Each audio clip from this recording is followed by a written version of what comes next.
안녕하십니까. 중고등부 학생 여러분들, 한 주일 동안 잘 지내셨나요? 학교에서 좋은 친구 많이 사귀었어요? 이제 봄이 성큼 우리 곁에 다가온 것 같아요. 봄하면 우리가 떠오르는 것이 뭐가 있죠? 얼어붙었던 대지가 녹고 그곳에서 새 생명이 태어나는 장관이 펼쳐지는 것이죠. 꽃이 피고 벌과 나비가 날아다니고 이것을 바라보는 우리의 마음은 따뜻해지고 평안해지고 즐거워지는 것이죠. 바로 예수님이 우리에게 바라시는 마음인 것이에요. 죄로 인하여 힘들게 살아가는 우리가 주님을 만남으로 새로운 삶을 살게 되는 것이죠. 이것을 위해서 예수님께서는 이 세상에 오신 것입니다. 예수님은 공생의 시작을 가나의 혼인잔치에서 시작하셨어요.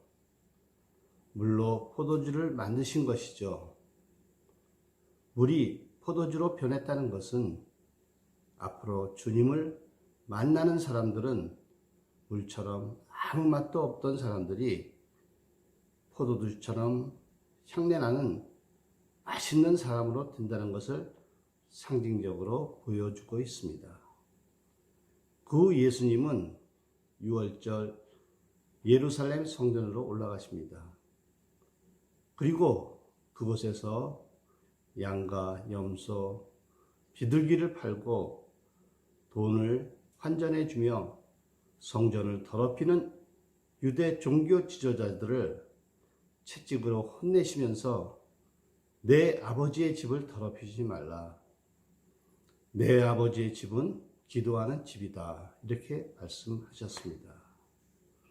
오늘 본문 말씀은 예수님이 성전을 깨끗게 하신 후에 예수님은 예루살렘 성전에서 많은 사람에게 기적과 표적을 보이시면서 그가 하나님의 아들이심을 몸소 보여주십니다. 많은 사람들이 이것을 보고 환호하고 따르지만 예수님께서는 그들에게 그의 몸을 의탁하지 않으셨어요. 왜냐하면 예수님은 사람들은 겉과 속이 다르다는 것을 잘 알고 계셨기 때문이었어요.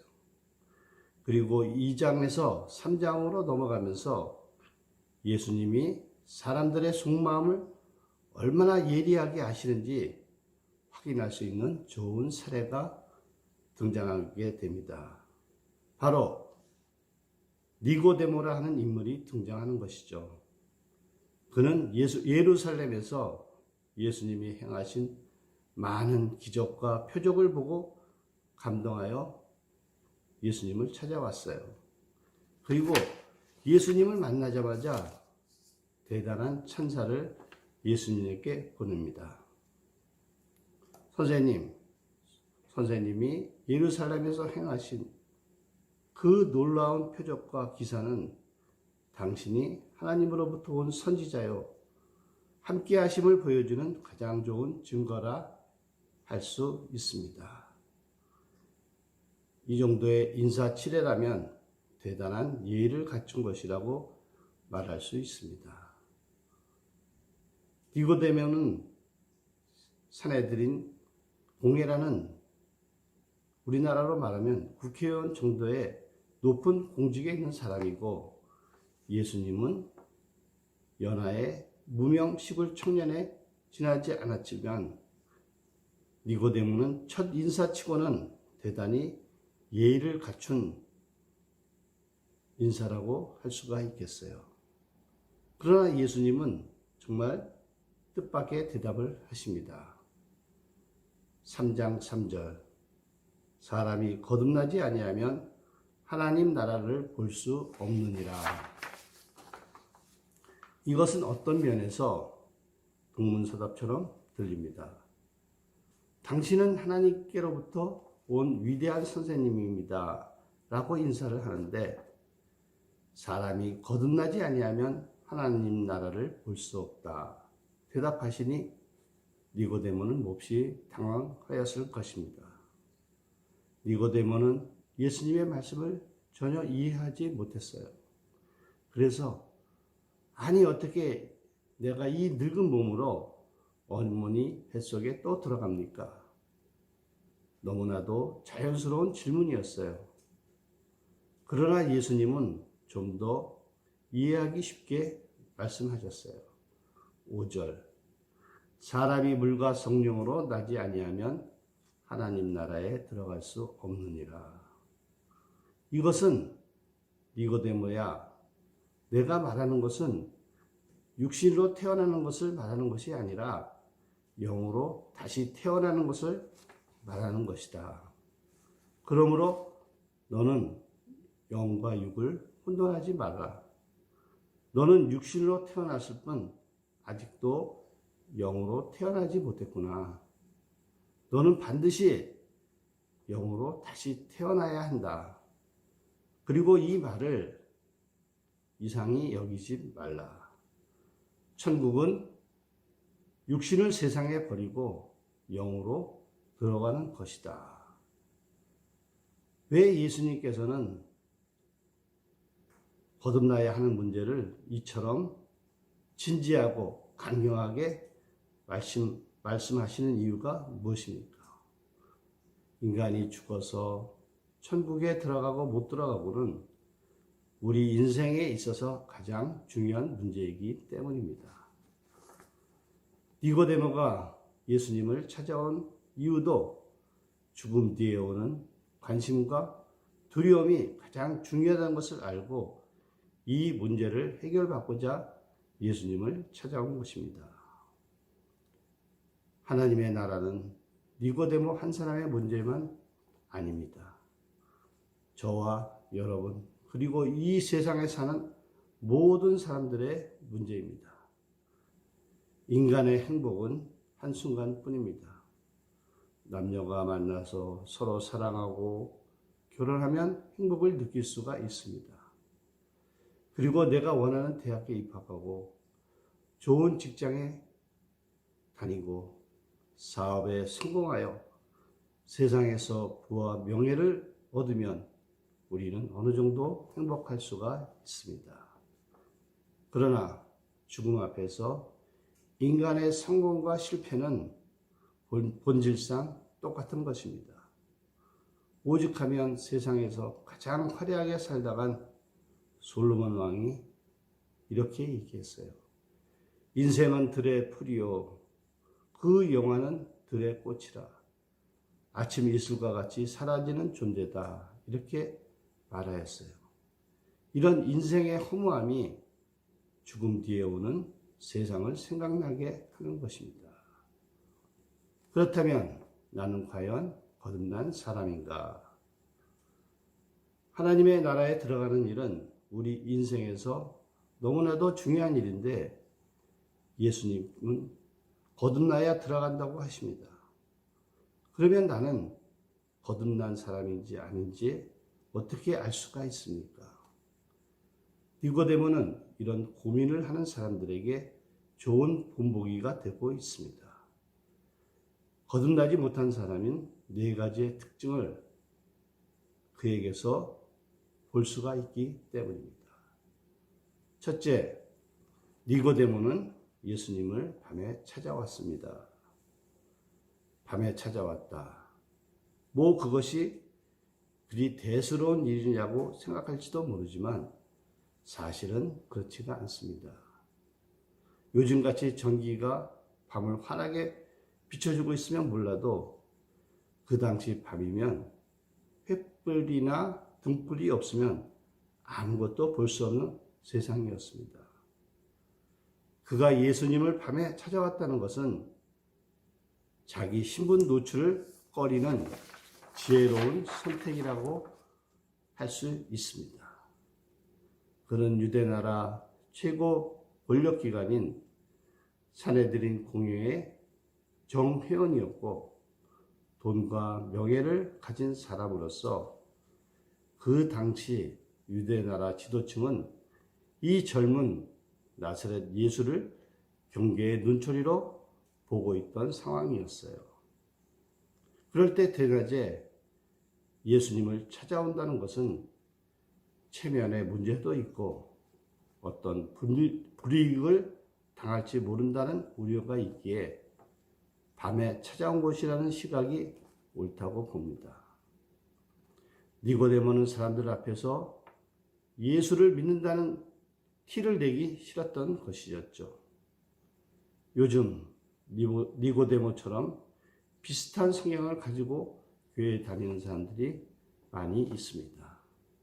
직장에서, 학교에서 예수를 믿는다고 물으면 얼버무리거나 형이 나간다, 부모님이 나간다 하면서 피해버립니다. 이처럼 행동하는 사람에게 주님은 말씀하십니다. 너는 아직도 거듭나지 않았구나. 둘째, 우리 신앙을 가진 사람. 니고데모는 우리 신앙을 가진 사람입니다. 그는 예수님을 만나자마자 선생님, 우리가 당신은 하나님께로 오신 선생인 줄 아나이다. 이렇게 고백을 했습니다. 신앙 고백은 우리가 하는 것이 아니라 내가 하는 것입니다. 그러기에 나는 당신이 하나님께로 오신 선생님인 줄 아나이다. 이렇게 고백을 해야 했습니다.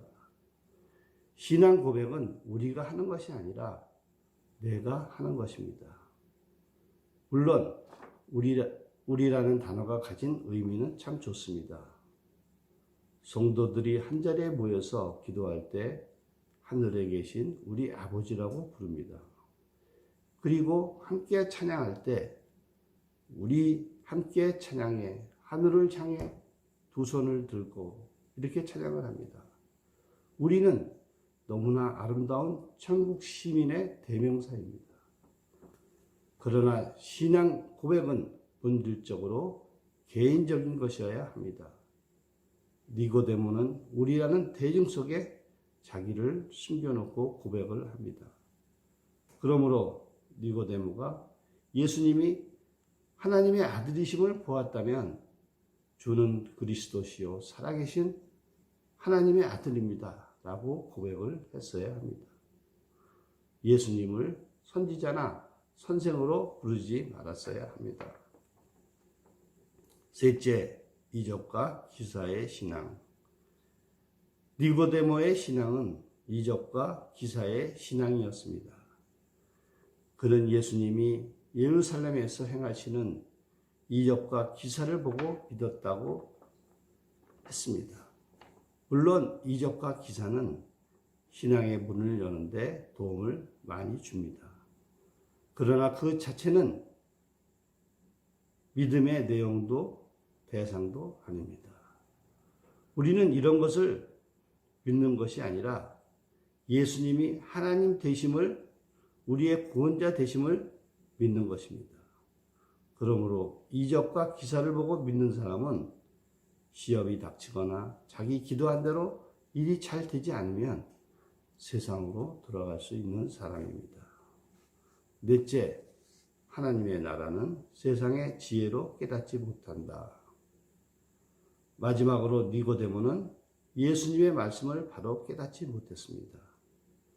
예수님은 영의 세계를 말씀하시는데 그는 육신의 세계를 말하고 있습니다. 어떻게 어머니 뱃속에 또 들어갔다 나올 수 있나요? 왜 말씀에 귀가 어두웠을까요? 니고데모는 세상 일에는 능통한 사람이었지만 영의 세계는 깜깜이었던 것입니다. 고린도전서 2장 13절에 이렇게 말씀하십니다. 우리가 이것을 말하거니와 사람의 지혜가 가르친 말로 아니하고 오직 성령께서 가르치신 것으로 하니 영적인 일은 영적인 것으로 분별하느니라. 신령한 일은 신령한 것으로만 분별할 수가 있다는 말씀입니다. 그렇다면 우리는 어떻게 해야 거듭날 수가 있습니까? 제가 여러분처럼 학생 때 가장 이해하기 힘든 성경 구절이 물과 성령으로 거듭나야 한다는 구절이었습니다. 성령이라는 단어는 어느 정도 이해가 되겠는데 물이 가진 뜻을 잘 이해할 수가 없었습니다. 물은 세례 요한이 거행한 물 세례를 의미하는 설이 있고 그 뜻은 물로 우리의 죄를 깨끗이 씻어 하나님의 자녀가 되었다는 것입니다. 그러나 우리가 영으로 거듭나기 위해서는 물과 성령의 수고가 필요합니다. 여기서 물은 하나님의 말씀을 가르칩니다. 우리는 하나님의 말씀을 보고 들을 때 거듭납니다. 그리고 성령이 말씀을 우리들 마음에 씨로 뿌려서 그 씨가 움트면서 새 생명이 태어나는 것입니다. 이것은 하나님의 놀라운 축복입니다. 예수를 바라보자. 여기서 중요한 것은 거듭나야 하는 것이 귀가 아프게 설명을 듣는 것이 중요한 것이 아니라 바로 내가 거듭나야 한다는 것입니다. 2019년 6월 30일 타계한 한국이 자랑하는 세계적인 과학자 김영길 박사는 한동대학교 총장을 하면서 대학을 명문 기독교 사학으로 키웠습니다. 서울 공대를 졸업하고 미국에 유학하던 중에 부인을 따라 교회를 다니게 되었어요. 그런데 그는 니고데모처럼 예수님이 누구신지, 왜 그를 믿어야 하는지 알 수가 없었어요. 그 해답을 찾기 위해 성경을 수십 번 읽었고 유명한 기독 서적을 사다가 쌓아놓고 읽었습니다. 그것을 읽던 어느 날 저녁, 우리는 다 죄인이고 죄인을 구원하려면 누군가는 죽어야 한다. 대신 죽기 위해서는 반드시 사람이 죽어야 한다. 하지만 하나님은 사람이 아니기 때문에 대신 죽을 수가 없어서 그의 아들 예수를 세상에 보내셔서 사람이 되게 하셨고 예수님은 인간으로서 나를 대신하여 십자가에 돌아가셨다. 이 진리를 깨닫는 순간 그의 마음이 환하게 밝아졌습니다. 그는 부인을 깨워 자기가 깨달은 것을 이야기했습니다. 그리고 두 사람은 손을 꼭 잡고 감사의 기도를 했습니다. 아침에 출근하면서 보이는 세상은 어제 본 세상이 아니었습니다. 왜냐하면 새 생명으로 다시 태어났기 때문입니다. 오늘 본문에서 주님은 니고데모와 같은 우리에게 말씀하십니다. 물과 성령으로 반드시 거듭나야 한다. 그렇지 않으면 하나님 나라에 들어갈 수 없다고. 이제 우리는 한 가지만 하면 됩니다. 예수님만 바라보십시오. 성령께서 당신을 거듭나게 하실 것입니다. 기도하겠습니다. 사랑의 하나님, 은혜를 감사합니다. 주님은 니고데모와 같은 저희들에게 오늘도 말씀하십니다. 너희가 물과 성령으로 거듭나지 아니하면 하나님 나라를 볼 수 없다고. 주님, 니고데모와 같은 저희들 물과 성령으로 거듭나게 하시고 오직 나를 위해 십자가에서 죽으신 예수님만 바라보게 하여 주시옵소서. 예수님의 이름으로 감사하며 기도 올렸사옵나이다. 아멘. 자, 다음 시간에는 성령의 바람이 분다라는 제목으로 예수님과 니고데모의 뒷이야기를 생각해 보기로 하겠습니다. 자, 오늘은 여기까지 하겠습니다. 아멘. 할렐루야. 다음 주에 뵙겠습니다.